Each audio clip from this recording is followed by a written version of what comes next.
Lockdown का real estate sector पर जो है क्या असर पड़ने वाला है। क्योंकि पहले से ही रियल एस्टेट सेक्टर जो है वो मंदी की मार जो है वो पहले से झेल रहा था, काफी सुस्त पड़ा हुआ था। लॉकडाउन की वजह से बहुत सारे काम धंधे जो है वो बंद हो चुके हैं। तो इसका लॉकडाउन का जो है रियल एस्टेट सेक्टर पर क्या असर जो है वो आज पड़ने वाला है। हालांकि आज से जो है रियल एस्टेट में निर्माण की जो है छूट जो है वो मिल गई है, लेकिन कड़ी शर्तों के साथ ये छूट जो है वो दी गई है। 20% तक जो है फ्लैट के दाम गिर सकते हैं, ऐसा भी अनुमान लगाया जा रहा है। तो रियल एस्टेट सेक्टर पर लॉकडाउन का क्या असर पड़ेगा, इस पर बातचीत करने के लिए हमारे साथ आज एक खास मेहमान जो है हमारे साथ मौजूद है। इन्वेस्टर क्लिनिक के वाइस प्रेसिडेंट है, सीनियर वाइस प्रेसिडेंट अभिषेक अग्रवाल जी, जो हमारे साथ अब से बस कुछ ही देर में लाइव में जुड़ने वाले हैं। जो हमें रियल एस्टेट में लॉकडाउन के क्या असर पड़ने वाले हैं इसको लेकर हमसे बातचीत करेंगे, इसके बारे में हमें बताएंगे। अगर आप लोगों के मन में प्रॉपर्टी से जुड़े, रियल एस्टेट से जुड़े कुछ सवाल है तो वो सवाल आप हमें कमेंट कर बता सकते हैं और उस सवाल का जवाब जो है आपको मिलेगा इसी लाइव में। अभिषेक जी हमारे साथ जुड़ चुके हैं। अभिषेक जी बहुत बहुत स्वागत है आपका हिंदुस्तान हेडलाइंस न्यूज को। वेरी गुड इवनिंग तीर्थंकर, कैसे हैं आप? बहुत बढ़िया हूं मैं अभिषेक जी, आप कैसे हैं? बिल्कुल ठीक, बिल्कुल ठीक। अभिषेक जी, लॉकडाउन को लेकर तकरीबन जो है काफी दिन बीत गया, 1 महीना तकरीबन होने वाला है, 27 दिन पूरे हो चुके हैं। 14 अप्रैल तक उम्मीद थी, लेकिन माननीय प्रधानमंत्री नरेंद्र मोदी जी ने लॉकडाउन को जो है 3 मई तक बढ़ा दिया। लेकिन उसके साथ ही आज से यानी 20 अप्रैल से कुछ सेक्टरों को राहत दी गई है, कुछ सेक्टर जो है वो खोले गए हैं ताकि उन सेक्टरों में लोग काम कर सके, क्योंकि अर्थव्यवस्था जो है वो काफी खराब हो चुकी है। तो लोग अपना कामकाज शुरू कर सके, अपना जीवन यापन शुरू कर सके, इसके लिए सरकार ने जो है कुछ सेक्टरों को जो है आज से राहत दी काम करने। रियल एस्टेट सेक्टर की बात करें तो आज से जो है रियल एस्टेट में निर्माण जो है उसकी शुरुआत हो जाएगी, लेकिन बहुत ही कड़ी शर्तों के साथ जो है इसकी शुरुआत हो रही है। ग्रामीण इलाकों में जो है रियल एस्टेट सेक्टर में निर्माण के लिए जो है सरकार ने इजाजत दी है, लेकिन शहर के अंदर अगर आपको रियल एस्टेट सेक्टर में निर्माण करना है तो काफी सारी शर्तें जो है वो सरकार ने लागू की है कि आप बाहर से मजदूर नहीं लेके आ सकते, जो मजदूर आप लोगों के पास है उसी के साथ आपको काम चलाना पड़ेगा। तो लॉकडाउन का जो है रियल एस्टेट सेक्टर पर क्या असर जो है अभिषेक जी रहने वाला है, क्योंकि इससे पहले भी रियल एस्टेट सेक्टर काफी बेहतर नहीं था, बहुत सुस्त चाल से जो है रियल एस्टेट सेक्टर चल रहा था। तो अब जब इतने दिनों का लॉकडाउन हुआ, सारे कारोबार बंद हुए, तो क्या लगता है आपको लॉकडाउन के बाद अब रियल एस्टेट सेक्टर कैसा होगा? तीर्थंकर, थोड़ा सा हम लोग इस जो वायरस है उसने ग्लोबली किस लेवल पे इम्पैक्ट किया हुआ है वर्ल्ड को और किस तरीके से इकोनॉमी इससे इम्पैक्ट हो रही है, उस पर हम थोड़ा सा बात करते हुए रियल एस्टेट सेक्टर पे आते हैं कि यहाँ पर किस तरीके से चीजें आगे मूव करने वाली है और हमारी क्या एक्सपेक्टेशन है आने वाले टाइम में। तो एज ऑफ नाउ सिचुएशन काफी सीरियस है। जैसा कि हम देख रहे हैं कि ग्लोबली 24 लाख से ज्यादा पीपल इस वायरस से इन्फेक्ट हो चुके हैं and more than 1.6 lakh people have already died. तो यूएसए और यूरोपियन नेशंस जो हैं वो सबसे ज्यादा इन्फेक्टेड हैं इस वायरस से and I give all my condolences to the diseased people and I wish for the speedy recovery of the infected ones. As an Indian, मैं बहुत गर्व फील करता हूँ। I'm honored to be a part of this beautiful country because जिस तरीके की हमारी आज पॉपुलेशन है वो 1.35 बिलियन को कंट्रोल करना इस डेडली वायरस से वो बहुत बड़ा चैलेंजिंग टास्क है और हमारी गवर्नमेंट एंड हमारे जो डॉक्टर्स हैं, हमारे पुलिस ऑफिसर्स हैं, सिक्योरिटी प्रोफेशनल्स हैं, वो सब बहुत अमेजिंग जॉब कर रहे हैं इसको टेक केयर करने के लिए। अराउंड 17,000 के आसपास केसेस है हमारे कंट्री में एंड 500 के आसपास डेथ हुए हैं अभी। थोड़ा सा इसको और अगर हम बाइफिकेट करते हैं तो टोटल डिस्ट्रिक्ट की हम बात करें तो 572 डिस्ट्रिक्ट हैं हमारे नेशन में, जिसमें ये 1.35 बिलियन लोग रहते हैं। इसमें एक अच्छी बात यह है कि 400 से ज्यादा ऑलरेडी कोरोना फ्री हो चुके हैं और स्पीड से वो रिकवरी मोड पर भी चल रहे हैं। अगर कहीं पर पॉजिटिव केसेस हैं तो वो भी काफी स्पीड से टेक केयर हो रहे हैं। 50 से 60 ही ऐसे डिस्ट्रिक्ट हैं जहां पर ये इम्पैक्ट बहुत ज्यादा मेजर है, जिसके ऊपर हर तरीके से वर्कफोर्स लगा हुआ है काम करने के लिए। अब हम थोड़ा इकोनॉमी पे बात करते हैं। तो इकोनॉमी जो है वो एनी डे बहुत ज्यादा इम्पैक्ट कर रही है। आज सब कुछ लॉकडाउन है, more than 1/3 of the world is घर पर है, इस टाइम पे बाहर नहीं निकल पा रहा है। तो इसके साथ में मेजर इम्पैक्ट जो जा रहा है वो कहीं ना कहीं इंडस्ट्रीज पर है, मैन्युफैक्चरिंग यूनिट्स पर है, फैक्ट्रीज पर है, हॉस्पिटैलिटी सेक्टर पे है, रेस्टोरेंट्स हो गए, टूरिज्म हो गया। तो इन सब पे इसका इम्पैक्ट बहुत ज्यादा सीरियस है। थोड़ा सा रियल एस्टेट पे आते हैं अब इसके साथ में। तो आज किसी के पास में अगर कोई फंड है, किसी को इन्वेस्टमेंट करना है, किसी को सेविंग करना है, तो उसके लिए जो अपॉर्चुनिटीज मार्केट में अवेलेबल होती हैं वो मेजरली 3 अपॉर्चुनिटीज होती हैं। One is stocks and commodity, other one is gold और FDs, and the other last one is real estate. आज अगर हम इन तीनों को थोड़ा सा क्लियरली एक्सप्लेन समझें इस चीज को कि मार्केट किस तरीके से मूव कर रहा है, तो स्टॉक मार्केट का अगर हम देखते हैं तो वो काफी रिस्कीएस्ट लेवल पर है। 2008 में जो मार्केट क्रैश था उसी तरीके का मार्केट हम सिमिलरली देख पा रहे हैं। निफ्टी इज ट्रेडिंग अराउंड 7,000-8,000 पे, एंड सेंसेक्स 25,000 के 30,000 तक आ चुका है, जो कि 42,000 पे था, and Nifty was at 12,000 before this all decide. तो 10 लाख करोड़ से ज्यादा का ऑलरेडी लॉस हो चुका है, 5 ट्रिलियन की इकोनॉमी लॉस हो चुका है इसके अंदर।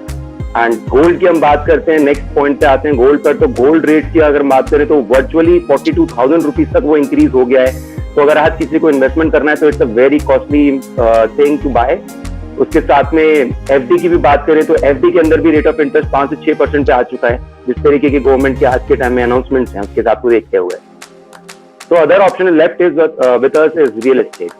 अब रियल एस्टेट के अंदर किस तरीके से चीजें मूव करेंगे और इंडिया को इसके साथ में सबसे ज्यादा क्या फायदा होने वाला है, उसके लिए मैं आपको ब्रीफ करना चाहूंगा।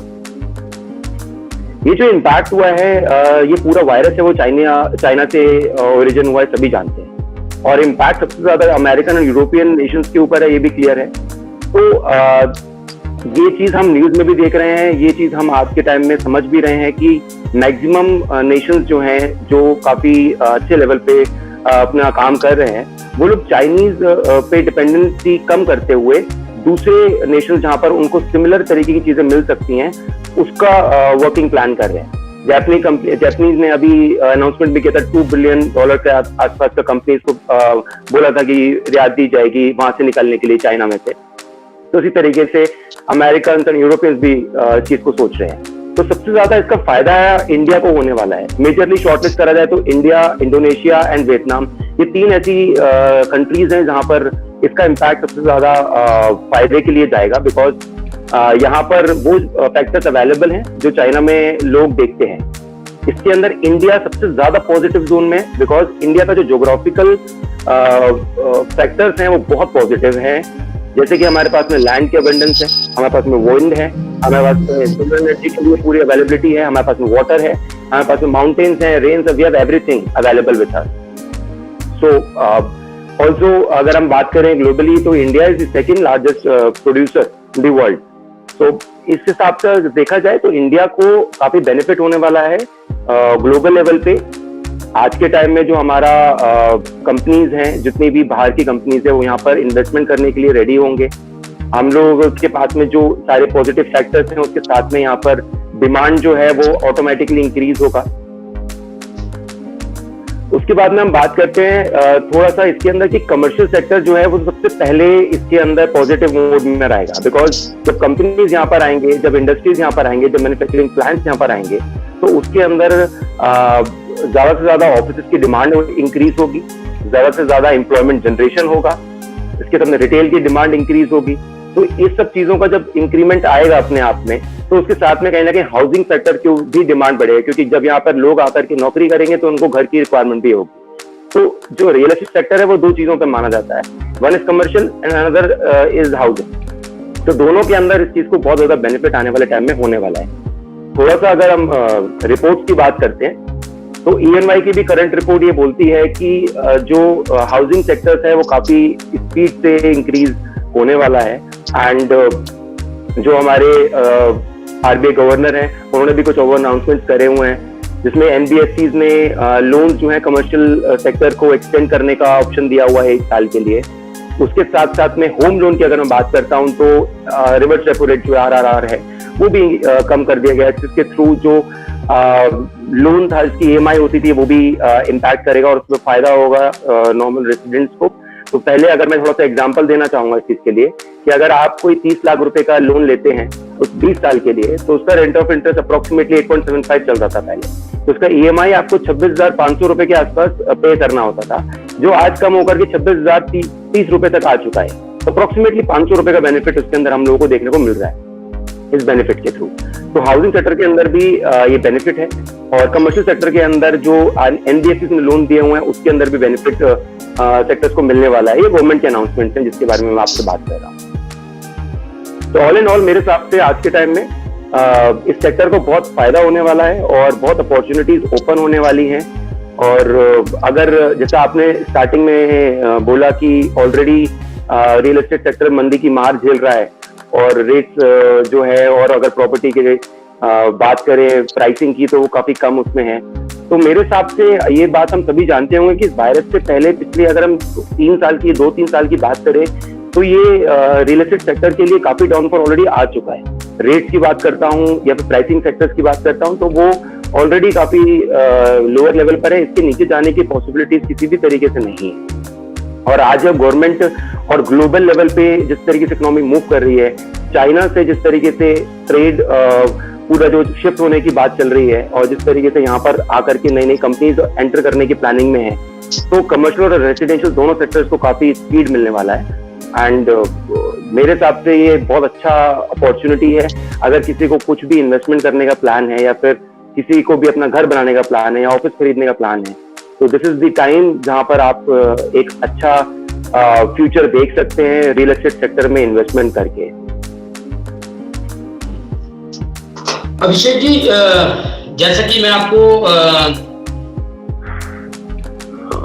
Housing development financial corporation limited HDFC के चेयरमैन जो है दीपक पारेख जी, उनका एक बयान आया था अभी कि कोरोना संकट की वजह से जो तैयार मकान है उनकी कीमतों में 20% की गिरावट आ सकती है। और इसके साथ ही जो 65% डिफॉल्ट जो है वो हो चुके हैं, क्योंकि रियल एस्टेट सेक्टर जो है पिछले कई साल से काफी चुनौतियों का सामना कर रहा है। कई तरीके नियामक और जो टैक्स संबंधी सुधार के बाद भी जो है NBFC की बर्बादी की वजह से सेक्टर को कर्ज न मिलने का जो संकट है उससे जूझना पड़ रहा है। तो आपको क्या लगता है कि 65% जो इसके ग्राहक हैं भुगतान में अभी डिफॉल्ट कर दिए गए हैं, तो इसको किस तरीके से देखते हैं? देखिए, एक्चुअलिटी में अगर हम देखें तो ये पिछले 2-3 साल में जो गवर्नमेंट की पॉलिसीज आई हैं वो रियल एस्टेट सेक्टर को काफी बूस्ट करने के लिए आई हैं। करेक्शन मेजर्स लिए गए हैं, जैसे कि रेरा का अनाउंसमेंट होना वो बहुत अच्छी न्यूज रही है। इसके बाद में GST का जो इम्पैक्ट आया उसके बाद में भी काफी चीजें उस पर इम्पैक्ट करी। तो रेरा के बाद में और इसी तरीके से धीरे धीरे अगर हम देखें तो जो डेवलपर्स हैं वो काफी स्ट्रॉन्ग मार्केट में जो काम कर रहे हैं वही अवेलेबल हो पाएंगे। मतलब अगर आज कोई इन्वेस्टर या कोई एंड यूजर पैसा लगाना चाहता है तो उसके पास में ऑप्शंस अवेलेबल वही होंगे जो सही तरीके से मार्केट में काम कर रहे हैं, जो कि किसी भी तरीके से करप्शन या फिर किसी गलत तरीके की एक्टिविटी में अवेलेबल नहीं है, इन्वॉल्व नहीं है, और मार्केट को सही तरीके से आगे ले जाना चाहते हैं और सही चीज डिलीवर करना चाहते हैं। तो करेक्शन मेजर्स लिए गए जिसकी वजह से पिछले 2-3 साल में चीजें चेंज हुई हैं और उसका इम्पैक्ट पॉजिटिव होने वाला आने वाले टाइम में। डिफॉल्ट की बात करी जाती है तो डिफॉल्ट्स के लिए कहीं ना कहीं चीजें प्रिपेयर्ड हैं। अगर आज रियल एस्टेट के अंदर डिफॉल्ट्स हो रहे हैं या प्रॉब्लम्स हो रही हैं तो उसके लिए गवर्नमेंट भी अपनी तरफ से उसके अंदर करेक्टिव मेजर्स दे रही है। कंपनीज यहाँ पर आने वाले हैं। अगर मैं EMI की बात करूं तो 3 महीने तक के लिए मोरेटोरियम जो बैंक की तरफ से गया है तो उसका इम्पैक्ट फायदा हुआ है। आप रेट ऑफ इंटरेस्ट की बात करें तो वो कम हो गया है, तो उसकी वजह से होम लोन का इंटरेस्ट EMI भी जो है वो भी आपको फायदे के साथ में देखा जा रहा है।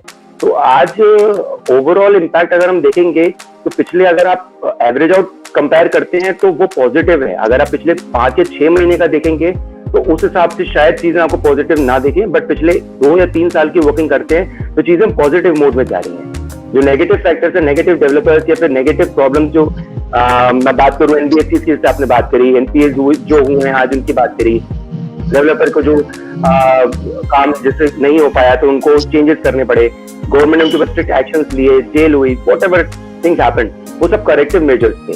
तो उसकी वजह से एक पॉजिटिव इम्पैक्ट है और ये चीजें काफी अच्छे लेवल पे आने वाले टाइम में मूव करने वाली है। I think it's a positive note और सभी लोगों के लिए जितने भी रेसिडेंट और जो भी एंड यूजर या फिर कोई कमर्शियली या फिर कोई इन्वेस्टमेंट के लिए सोच रहा है प्रॉपर्टी या प्लान कर रहा है, तो उसके लिए पॉजिटिव न्यूज आ रही है इसी तरीके से। अभिषेक जी, बहुत अच्छी बात आपने बताई। एक इंटरनली रिपोर्ट पे आपसे चर्चा करना चाहूंगा कि जब से लॉकडाउन हुआ है, अभी पीछे रिसर्च में एक बात सामने आई है कि लॉकडाउन के बाद से लोगों ने प्रॉपर्टी को ऑनलाइन सर्च करना जो है वो बहुत ज्यादा शुरू कर दिया है, क्योंकि लोग घरों में खाली इस समय बैठे हुए हैं। तो उनका, क्योंकि प्रॉपर्टी के लिए हमेशा से, प्रॉपर्टी खरीदने के लिए लोगों को काफी मेहनत करनी पड़ती है, काफी टाइम चाहिए होता है सोचने के लिए, डिसीजन लेने के लिए। हालांकि लॉकडाउन की वजह से अभी लोग साइट्स पे तो नहीं जा सकते, लेकिन रिसर्च ये कहती है कि ऑनलाइन जो है लोग अभी प्रॉपर्टी बहुत ज्यादा सर्च कर रहे हैं। और इन्वेस्टर क्लिनिक ने भी पीछे बहुत सारे जो है स्कीमें निकाली है जो हमारी जानकारी में आई है। बहुत सारी बेहतर स्कीमें जो है वो इस समय ग्राहकों को ऑफर कर रही है इन्वेस्टर क्लिनिक।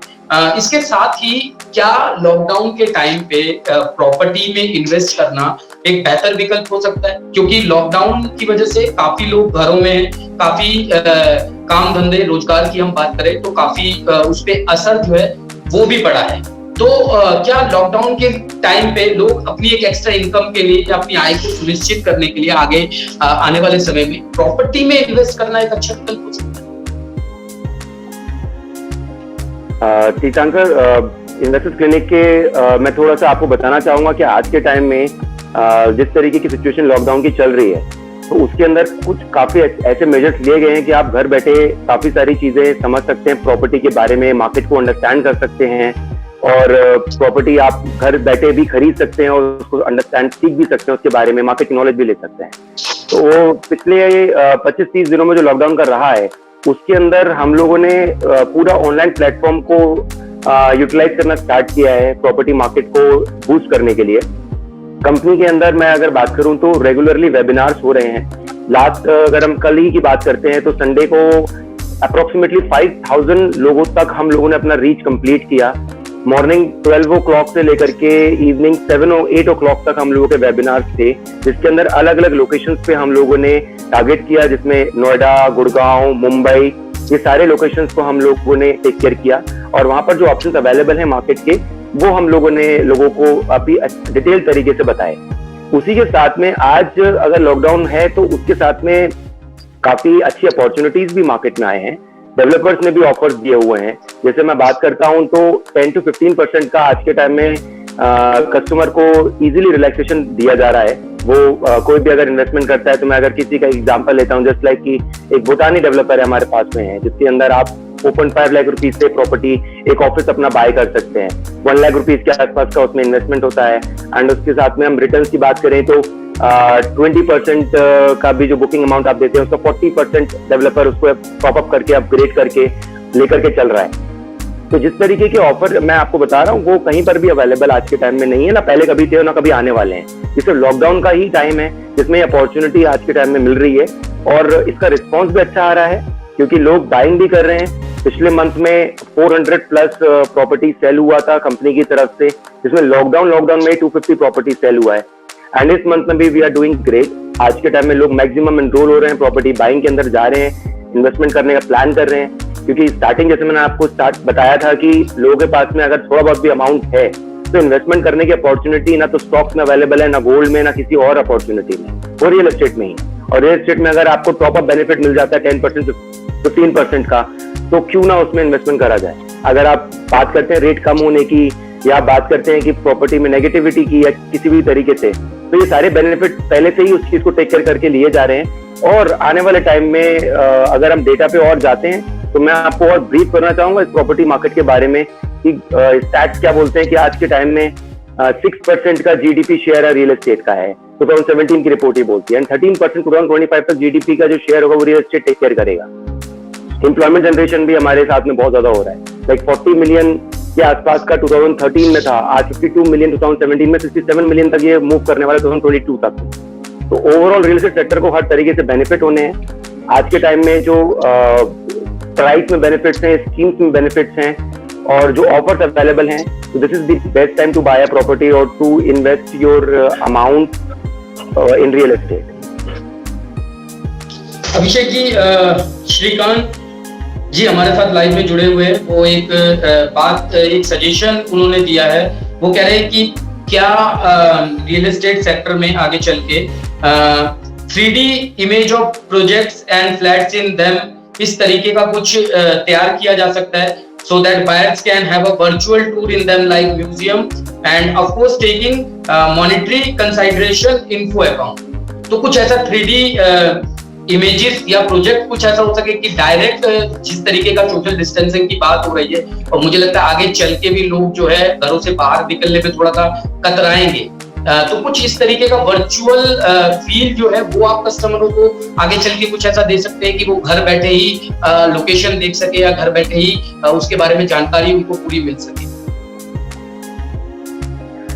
श्रीकांत जी का मैं थैंक यू करना चाहूंगा इस चीज के लिए, धन्यवाद देना चाहूंगा इस चीज के लिए, उन्होंने क्वेश्चन पुट अप किया, बिकॉज इन्वेस्टर्स क्लिनिक इसको बहुत अच्छी तरीके से टेक केयर कर रहा है। और ये जो फॉर्मेट है जो हम लोग वर्चुअल टूर करा रहे हैं प्रॉपर्टी से, हम लोगों ने पूरा एक मॉडल रेडी ऑलरेडी किया हुआ है, जिसमें आप घर बैठे प्रॉपर्टी पूरी तरीके से समझ सकते हैं।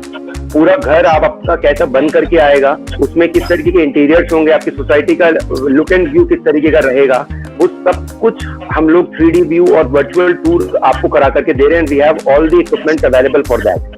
किसी को भी इस चीज के लिए रीच आउट कर रहे हैं तो हमारी वेबसाइट है investorsclinic.com, उस पर सब चीजें उससे अवेलेबल है हर चीज, एंड इन्वेस्टर क्लिनिक इसको टेक केयर कर रहा है। तो property as good as site visit जैसे आप करते हो, निकल करके जा करके देखते हो चीजें, आप घर बैठे बैठे आज के टाइम में हमारे थ्रू कोई भी प्रॉपर्टी को बहुत अच्छी तरीके से समझ सकते हैं, और आपको विजिट करने की रिक्वायरमेंट ही नहीं, आप घर बैठे आपको क्लियरली समझ पाएंगे। तो ये चीजें हमारे पास में ऑलरेडी बहुत अच्छी तरीके से है। तो श्रीकांत जी, आपके सवाल का जवाब जो है वो अभिषेक जी ने दे दिया है। अगर आप घर बैठे ही प्रॉपर्टी का जो है व्यू लेना चाहते हैं, वर्चुअल टूर करना चाहते हैं, तो आप इन्वेस्टर क्लिनिक की वेबसाइट पे जा सकते हैं, वहां जाकर आप इसे देख सकते हैं। अभिषेक जी, आगे बढ़ते हैं, बात करते हैं कि प्रॉपर्टी को लेकर जो है लोगों के मन में हमेशा से एक संशय रहता है, क्योंकि लोगों को ज्यादा जानकारी प्रॉपर्टी में नहीं होती, काफी लीगल दावपेच होते हैं। तो प्रॉपर्टी जब भी खरीदने कोई जाता है तो उसके मन में एक संशय रहता है कि क्या खरीदे, कहाँ खरीदे, क्या होगा आगे, ये हमें कितना फायदा देगा, किस तरह की प्रॉपर्टी में इन्वेस्ट करें। तो इस तरह के कई सवाल जो है लोगों के मन में रहते हैं। तो प्रॉपर्टी खरीदते समय जो है लोग किन चीजों का ध्यान रखें, किस तरह की प्रॉपर्टी में इन्वेस्ट करें जहां से उनको रिटर्न जो है वो अच्छा मिल सकता है, किन शहरों में प्रॉपर्टी जो है वो ज्यादा सस्ती है, किफायती दामों पे है, इसके बारे में थोड़ी सी सर जानकारी जो है वो दीजिए हमारे दर्शकों। देखिए, आज के टाइम में अपॉर्चुनिटीज में बात करूं तो काफी अच्छी अवेलेबल हैं। अगर किसी को भी इन्वेस्टमेंट रियल एस्टेट में करना है तो उसके लिए कुछ चीजें ध्यान में रखना जरूरी ये है कि आप जिसके थ्रू जा रहे हैं, एक वो ऑफिशियल और एक ऑर्गेनाइज सेक्टर को बिलोंग करना बहुत इंपॉर्टेंट है। उसका पुराना बैकग्राउंड, उसका कंपनी, जैसे हम इन्वेस्ट करने की बात करते हैं तो we are working for last 13 years, 13 साल से हम लोग काम कर रहे हैं। 1,35,000 से ज्यादा प्रॉपर्टीज हम सोल्ड कर चुके हैं। तो we have seen all the market. हमने हर तरीके के चैलेंजेस को फेस करते हुए आज के टाइम में अपना काम हासिल किया हुआ है। तो उसके अंदर कोई भी अगर आज इन्वेस्टमेंट करना चाहता है तो एक ट्रस्टवर्दी और एक ऑर्गेनाइज सेक्टर के साथ में जुड़े। दूसरा ये कि जो भी वो अमाउंट इन्वेस्ट करना चाहते हैं तो उसके ऊपर कल को रिटर्न किस तरीके से निकल करके आने वाले हैं, उसके ऊपर एक कॉमन सेंस और एक डिटेल वर्किंग होना बहुत इंपॉर्टेंट है। दिमाग में वो क्लैरिटी होनी बहुत जरूरी है, जिसके थ्रू आप अपना फ्यूचर प्लान कर सकें। आप इन्वेस्टमेंट करना चाहते हैं तो आपका मोटिव क्या है, आप 3 ईयर्स डाउन द लाइन देखते हैं, 5 ईयर्स डाउन द लाइन देखते हैं, 10 ईयर्स डाउन द लाइन देखते हैं। तो उसके हिसाब से गवर्नमेंट की क्या प्लानिंग है उस एरिया को लेकर के, वहां पर किस तरीके के डेवलपमेंट होने वाले हैं, कल को किस तरीके से वहां पर एम्प्लॉयमेंट जनरेशन होगा, एंड ऑल दोस फैक्टर्स जो इम्पैक्ट करते हैं, उसको समझते हुए इन्वेस्टमेंट करा जाए तो उसके लिए बहुत फायदे देखने को मिल सकते हैं आपको ऑटोमेटिकली। ऑल्सो कुछ अगर मैं ऑफर्स की बात करता हूँ तो आज के टाइम में इन्वेस्टर्स क्लिनिक के साथ में जो ऑफर्स अवेलेबल है उसके अंदर हम 12% टू 18% तक के रिटर्न अपने कस्टमर्स को प्रोवाइड कर पा रहे हैं, कमर्शियल सेक्टर और रेसिडेंशियल सेक्टर दोनों ही तरफ से। तो अगर आप कोई ऐसी स्कीम देख रहे हैं जिसके अंदर आपको एक छोटा अमाउंट फंड इन्वेस्ट करना है, या फिर आपको अपने हिसाब से 25 lakh, 50 lakh, 5 lakh, 1 lakh, whatever amount you want to invest at a safeguard position, secure place पे, और आपको कल को उस पर शॉर्ट तरीके से पैसा वापस मिले और हर तरीके से आपको सिक्योरिटी देखी जाए आपके अमाउंट की, तो वी हैव ऑप्शंस अवेलेबल जिसके अंदर हम आपको आपके अमाउंट को सिक्योर तरीके से दिखा करके जो भी आप चीजें बाय करना चाहें वो बहुत इजीली कर सकते हैं। अभिषेक जी, प्लाट खरीदना, अभी हमारे एक दर्शक ने हमें सवाल भेजा था कि अगर वो प्रॉपर्टी में इन्वेस्टमेंट करना चाहते हैं तो प्लाट खरीदना ज्यादा सही है या मकान खरीदना सही है या कमर्शियल प्रॉपर्टी में इन्वेस्ट करना ज्यादा सही है? करंटली अगर मैं बात करूं तो मार्केट जिस तरीके से मूव कर रहा है उसमें कमर्शियल सेक्टर को काफी ज्यादा फायदे हो रहे हैं। जिस तरीके का आज लॉकडाउन सिचुएशन है और जो वायरस सिचुएशन है उसमें भी हमने स्टार्टिंग में ही उस बारे में बात किया था कि कमर्शियली चीजें ज्यादा स्पीड से मूव करेंगी।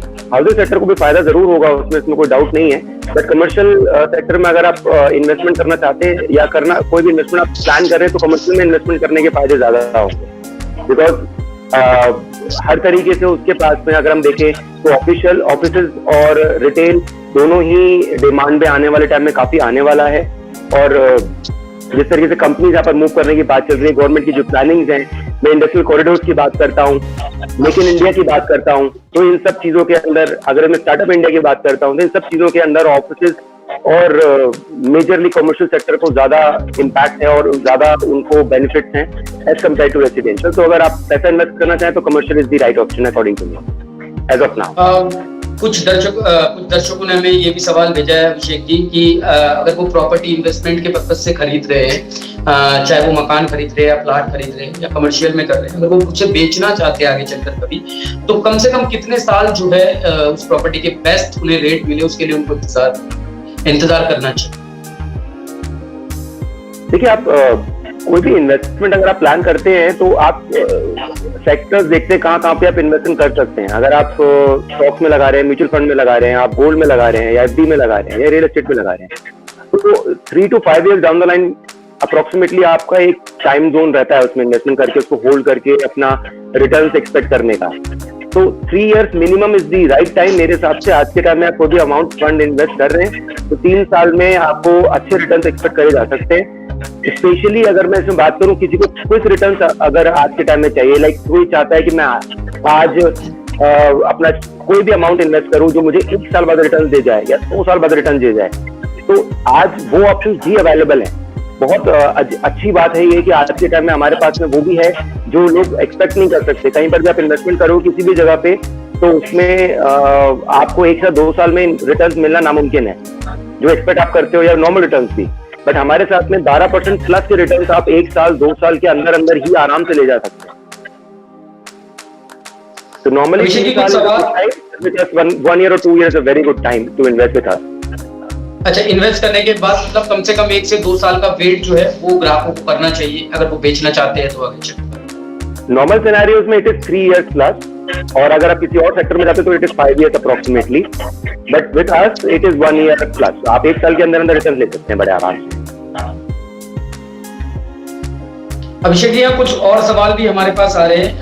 अभिषेक यादव जी ने हमें एक सवाल भेजा है कि are there any safeguard and guidelines issued by the regulators in property market to ensure that the money of customer is safe? If not, then what the way forward? Okay. Abhishek Yadav ji, thank you so much for your question.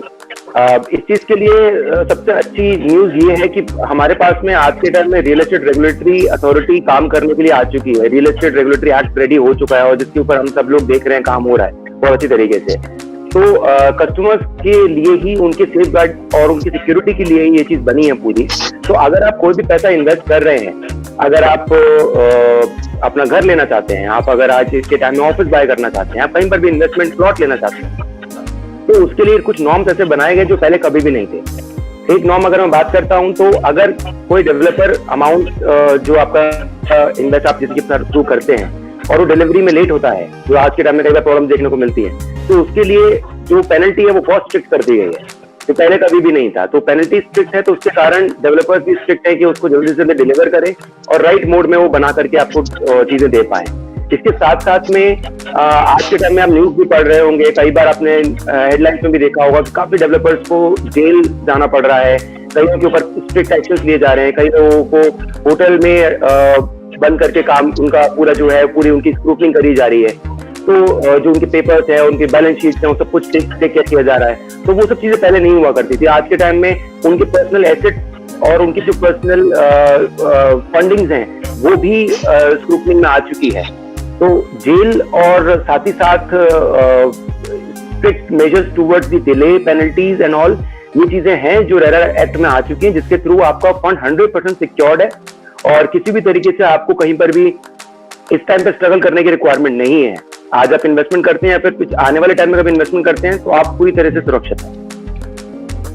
अभिषेक यादव जी, उम्मीद है मुझे कि आपको आपके सवाल का जवाब मिल गया होगा, और अगर आपके मन में कोई और भी सवाल है तो आप अभिषेक अग्रवाल जी से पूछ सकते हैं। अभिषेक जी, एक सवाल और हमें देवेंद्र पांडे जी ने भेजा है। वो पूछ रहे हैं कि do you also deal in any location of Delhi other than NCR? Yes, मैं इन्वेस्ट करने की बात करूं तो हमारे जो रीच है वो ऑल ओवर इंडिया कंप्लीटली फैला हुआ है। We have offices, we have 13 plus offices all over the nation. We have office in Dubai, we have office in Singapore, we have office in Qatar. So we have offices all over the place. And Delhi NCR के बाहर आप मुंबई हो, लखनऊ हो, देहरादून हो, आप कहीं भी investment कर सकते हैं। आप बैंगलोर में इन्वेस्टमेंट कर सकते हैं, आप पुणे में इन्वेस्टमेंट कर सकते हैं। तो वी हैव मल्टीपल लोकेशन। आपको किसी भी तरीके की कहीं पर भी कोई भी प्रॉपर्टी की रिक्वायरमेंट है तो we are always there to help you out. बहुत बहुत शुक्रिया अभिषेक जी, आपने हमारे दर्शकों के सवालों के जवाब दिए। देवेंद्र पांडे जी, हमें उम्मीद है आपको अपने सवालों के जो जवाब है वो मिल गए। देवेंद्र पांडे जी लिखते हैं कि I want to purchase flat in west Delhi, if you have any option then let me know. Okay, Devendra Pandey ji पूछना चाह रहे हैं कि क्या पश्चिमी दिल्ली में कुछ ऑप्शन है, वो कुछ परचेज करना चाह रहे हैं पश्चिमी दिल्ली, तो पश्चिमी दिल्ली में इन्वेस्टर के पास कुछ ऑप्शन है? पश्चिमी दिल्ली की अगर हम बात करते हैं तो बेसिकली आज के टाइम में जो प्राइमरी सेक्टर है, कंपनी उस पर मेजरली फोकस कर रही है इन्वेस्टमेंट करने। किसी को भी अगर इन्वेस्टमेंट करना है, घर लेना है, तो प्राइमरी सेक्टर वो तो जो डेवलपर्स की तरफ से काम करा जाता है। जो भी आप सुनते होंगे आज के टाइम में जो लीडिंग ब्रांड्स हैं जो प्रॉपर्टी बनाते हैं, जो गेटेड कम्युनिटी है, थोड़ा सा इस पॉइंट को मैं एक्सप्लेन भी करना चाहूंगा। वो पहले चीजें मिस हो गया था इसके अंदर। तो क्या है आज के टाइम में ना, जो ये जिस तरीके का लॉकडाउन चल रहा है और जो वायरस की सिचुएशन है, everybody is moving towards the gated community. Everybody want कि एक अच्छी टाउनशिप जिसके अंदर सारी चीजें अच्छी तरीके से अवेलेबल हों, लाइक सिक्योरिटी, आपका साफ पानी, आपकी प्रॉपर इलेक्ट्रिसिटी, उसके साथ में कॉमन अमेनिटीज जो होती हैं, पार्क हो गए, स्विमिंग पूल, जिम, क्लब, ये सब चीजें आज के टाइम में लोग एक्सपेक्ट करते हैं। और जिस तरीके का आप इन्वेस्टमेंट प्लान कर रहे हैं, कहीं पर भी अपना घर प्लान कर रहे हैं, तो ये चीजें आपके साथ में होना बहुत जरूरी है। और जिस तरीके आज जो लॉकडाउन हुआ है, जो वायरस फैला हुआ है, जिस तरीके से आप घर से बाहर भी नहीं निकल पा रहे हैं, तो अगर ये सब चीजें आपके पास में आपकी क्लोज कम्युनिटी में होती हैं तो आपकी सिक्योरिटी भी ज्यादा है, आपके लिए फायदे भी ज्यादा है। तो हमारी कंपनी फोकस उसी पे ही करती है कि आपको एक ऐसी चीज प्रोवाइड करी जाए जिसमें आपको हर तरीके से सारी चीजें आपके घर में ही अवेलेबल हों। एक टाउनशिप के अंदर, एक गेटेड कम्युनिटी के अंदर इन्वेस्टमेंट करना या घर लेना ज्यादा फायदेमंद है, बजाय एक अनऑर्गेनाइज्ड या फिर ऐसी जगह पे जिसमें आपको कल को पार्किंग की या पानी की या फिर इलेक्ट्रिसिटी की, ये इस तरीके की सारी चीजों में प्रॉब्लम फेस करनी पड़े। तो मेरा सजेशन यही रहेगा कि अगर आप वेस्ट दिल्ली की प्लान कर रहे हैं, अपना घर लेने का सोच रहे हैं, तो अगर आप कंपैरिजन करेंगे तो गुड़गांव साइड, नोएडा साइड और इस तरीके की लोकेशंस पे अगर आप थोड़ा सा अपना ध्यान दें प्राइमरी सेक्टर की तरफ, डेवलपर गेटेड कम्युनिटी की तरफ, तो आपके लिए ज्यादा फायदा है। बाकी आपकी क्वेरी को हम जरूर टेक केयर करेंगे और अगर आपको वेस्ट दिल्ली की तरफ देखना है तो हम उसके ऊपर हम बात जरूर करेंगे। मेरा सजेशन स्ट्रिक्टली यही रहेगा कि आप गेटेड कम्युनिटी की तरफ जाएं और ऐसी टाउनशिप की तरफ जाएं जहां पर आपका फ्यूचर आने वाले टाइम में 5 years, 10 years, 15 years down the line आपको सारी चीजें, बहुत सुख सुविधाएं आपके घर के अंदर बहुत हाइजीनिक तरीके से, बहुत तरीके अच्छे मोड से मिल सके। देवेंद्र पांडे जी, मुझे उम्मीद है आपको आपके सवाल का जवाब मिल गया। आप अपना नंबर यहाँ ड्रॉप कर सकते हैं ताकि इन्वेस्टर क्लिनिक आपको कांटेक्ट कर सके और आपकी जो भी क्वेरीज है उसको जो है फुलफिल करने की कोशिश जो है वो की जाएगी। अभिषेक जी, यहाँ बात कर लेते हैं थोड़ी सी, जब भी सोसाइटी में फ्लैट खरीदने की बात आती है तो लोगों के मन में कुछ सवाल रहते हैं। यहाँ पे कुछ ऐसे टेक्निकल वर्ड्स है जो जिससे ज्यादातर लोग जो है वो अवगत नहीं रहते और उन्हें वो बात समझ नहीं आती। जैसे कि कारपेट एरिया हो गया, बिल्डअप एरिया हो गया, सुपर बिल्डअप एरिया हो गया, ये वो वर्ड्स है जिनके बारे में लोगों के मन में हमेशा सवाल रहता है कि ये क्या है, कैसे तय होता है। इसके बारे में थोड़ा सा दर्शकों को बताइए। देखिए, 3 टर्म्स हैं इसके अंदर जिसको मैं आपको एक्सप्लेन करना चाहूंगा one by one. One is super area, other is built up area and third one is carpet area. तो जो सुपर एरिया होता है एक अगर हम बात करें एक टावर के अंदर अगर 4 फ्लैट है एक फ्लोर पे, तो उस फ्लोर पे उसके साथ में लॉबी एरिया भी है, उसके साथ में लिफ्ट एरिया भी है, स्टेयरकेस भी है, तो वो सारा कुछ एरिया भी उसमें कहीं ना कहीं आप ही के लिए वो बनाया गया है। जो सुपर एरिया होता है वो सारी चीजें कवर करता है। आपका जो अपार्टमेंट है उसके साथ साथ में ये सब चीजें भी उसके अंदर इंक्लूड करी जाती है। तो 1000 आप अप्रोक्सीमेटली 1000 स्क्वायर फीट का अपार्टमेंट अगर आप देखते हैं तो 1000 स्क्वायर फीट के अपार्टमेंट के अंदर ये सब चीजें भी कहीं ना कहीं इंक्लूडेड होती हैं। That is called super area. उसके बाद में हम आते हैं बिल्टअप एरिया पे। जो बिल्टअप एरिया होता है वो आपका फ्लैट का जो नक्शा होता है वो एग्जैक्टली बिल्टअप एरिया पे पूरा कंप्लीट करा जाता है, जिसके अंदर आपकी वॉल्स भी होती है, ब्रिक्स वगैरह जैसा हो गया वो सब भी इंक्लूडेड रहता है। अंदर शाफ्ट होते हैं, शाफ्ट जिसमें बाथरूम की तरफ से जो पूरा आपका एरिया बना रहता है वो भी इसमें इंक्लूडेड रहता है। तो वो सब चीजें भी बिल्टअप एरिया के अंदर इंक्लूड करी जाती है। And last is carpet area. Carpet area अपने अपने वर्ड में ही क्लियर कर देता है कि जहां पर आप कारपेट बिछा सको, यानी कि आप जो अपने फ्लैट में एंटर करते हैं तो आप किस एरिया पे अपना कारपेट बिछा सकते हैं, यानी कि किस एरिया को आप प्रॉपरली डायरेक्टली यूज कर सकते हैं अपनी सारी चीजों के लिए, वो कारपेट एरिया होता है। तो इस तरीके से तीनों एरिया का और तीनों टर्म्स का एप्लीकेशन है, क्लैरिटी है। अभिषेक जी, जब भी कोई दर्शक, जो हमारे बहुत सारे दर्शक है जो भी इसको सुन रहे हैं, हमारे कुछ दर्शकों ने हमें ये भी सवाल भेजा था कि जब भी वो प्रॉपर्टी खरीदने जाते हैं, रेसिडेंशियल पर्पज से अगर कोई जाता है तो उसको किन किन बातों का जो है प्रॉपर्टी खरीदने से पहले ध्यान रखना चाहिए? इस के लिए मैं बोलूंगा, अगर आप प्रॉपर्टी बाइंग की तरफ जा रहे हैं तो थोड़ा सा इसके लिए पहले भी डिस्कस हुआ था, मैं आपको फिर से एक्सप्लेन करना चाहूंगा अच्छी तरीके से। तो अगर आप प्रॉपर्टी या कहीं पर भी इन्वेस्टमेंट सोचते हैं तो सबसे पहले आपके साथ में कोई ऐसा जरूर होना चाहिए जो उस एरिया को अच्छी तरीके से समझता हो, ऑर्गेनाइज हो, एक लीगल फॉर्म को वो बिलोंग करता हो, और साथ ही साथ में उसका जो पुराना काम हो, जो उसने मार्केट को स्टडी किया हो, वो काफी स्ट्रॉन्ग होल्ड हो। मतलब ऐसा ना हो कि वो आज किसी भी नॉर्मल ब्रोकर फर्म को बिलोंग करता है, या फिर काफी ऐसा है कि मार्केट को, एरिया को नहीं समझता है, या फिर पुराना नहीं है इंडस्ट्री को लेकर के, नॉलेज नहीं रखता है इतनी। तो सबसे पहले आपके साथ में एक ऑर्गेनाइज और एक लीगल और एक पुराना काफी मार्केट को अंडरस्टैंड और बड़े लेवल पे बैठने वाला कोई कंपनी साथ में जुड़ा हो तो आपके लिए वो सबसे ज्यादा फायदेमंद है, और उसी के थ्रू जाना आपके लिए जरूरी है।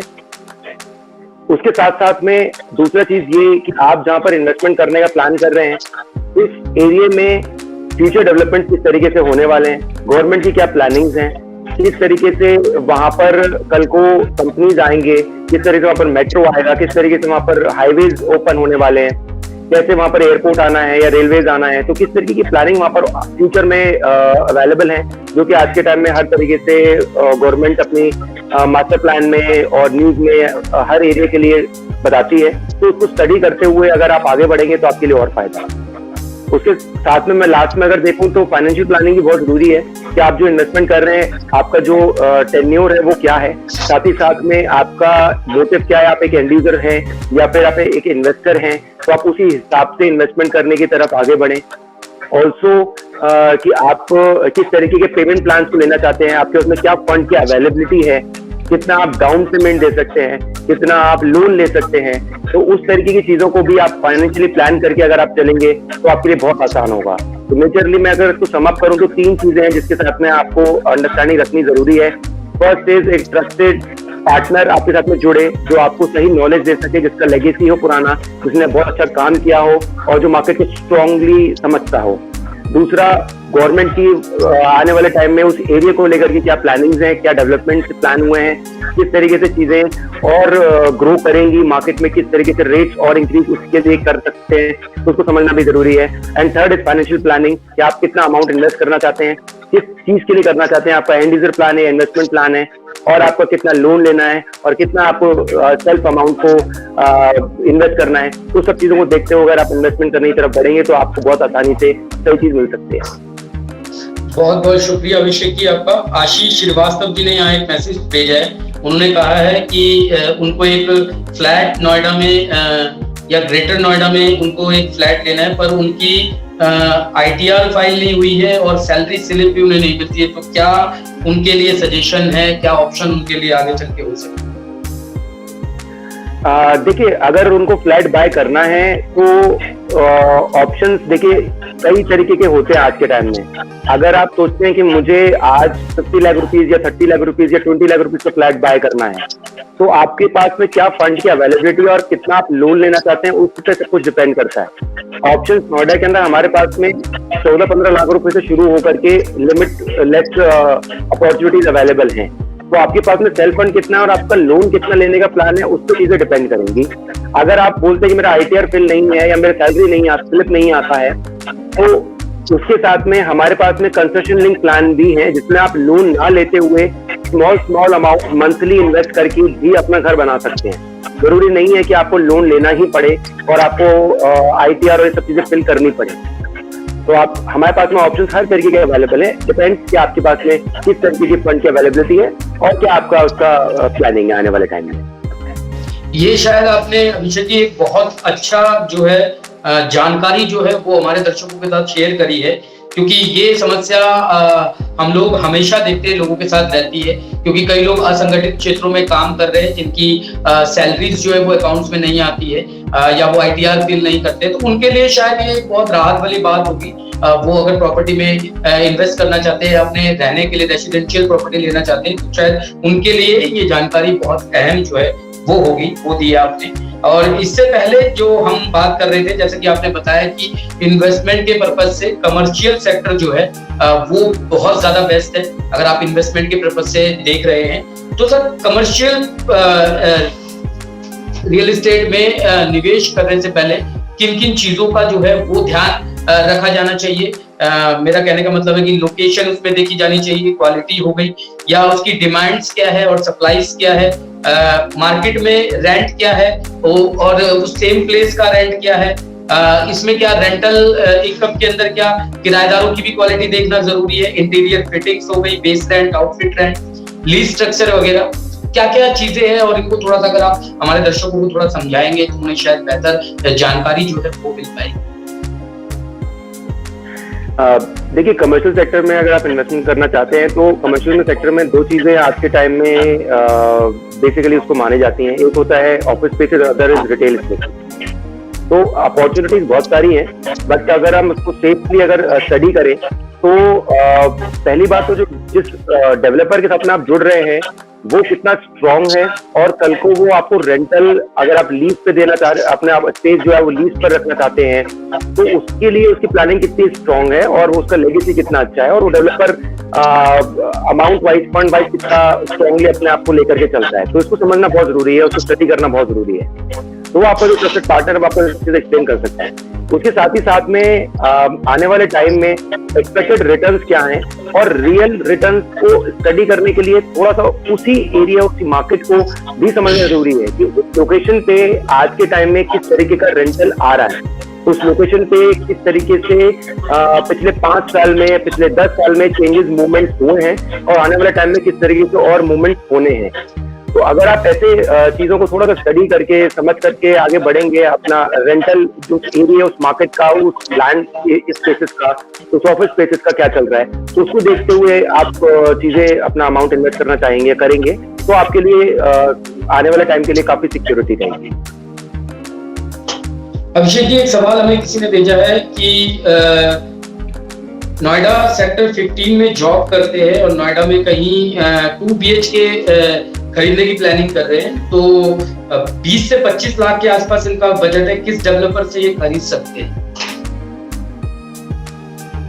देखिए, 20 से 25 लाख रुपए के अंदर ऑप्शंस में अगर बात करूं तो नोएडा के अंदर हमारे पास में 2 से 3 ऑप्शंस अवेलेबल हैं जिसके अंदर आप इजीली इन्वेस्टमेंट कर सकते हैं। एक मिक्सन की अपॉर्चुनिटी हमारे पास में आज के टाइम में चल रही है, तो मिक्सन आप ले सकते हैं। उसके साथ में आपको 2 BHK अप्रोक्सीमेटली आपकी रेंज में इजीली मिल सकता है। अगर आप साइज में कॉम्प्रोमाइज करें तो 1 BHK की अपॉर्चुनिटीज भी अवेलेबल है, बट 2 BHK में हमारे पास में 2-3 डेवलपर हैं। One is Mixon and other is Godson. तो इसमें आप का जो प्राइस बैंड है वो हो सकता है 25 को अगर आप 30 तक लेकर के जाते हैं तो अपॉर्चुनिटीज आपके लिए और ओपन हो सकती है। बहुत बहुत शुक्रिया अभिषेक जी आपका हमारे साथ जुड़ने के लिए। हमें उम्मीद है कि हमारे दर्शकों को उनके सवालों के बेहतर जवाब जो है वो मिली और बहुत सारी जानकारियां जो है आज हम अपने दर्शकों तक पहुंचा पाए। बहुत बहुत शुक्रिया सर आपका हमारे साथ जुड़ने के लिए। Thank you Tirthankar, have a nice day, thank you, नमस्कार। Thank you so much.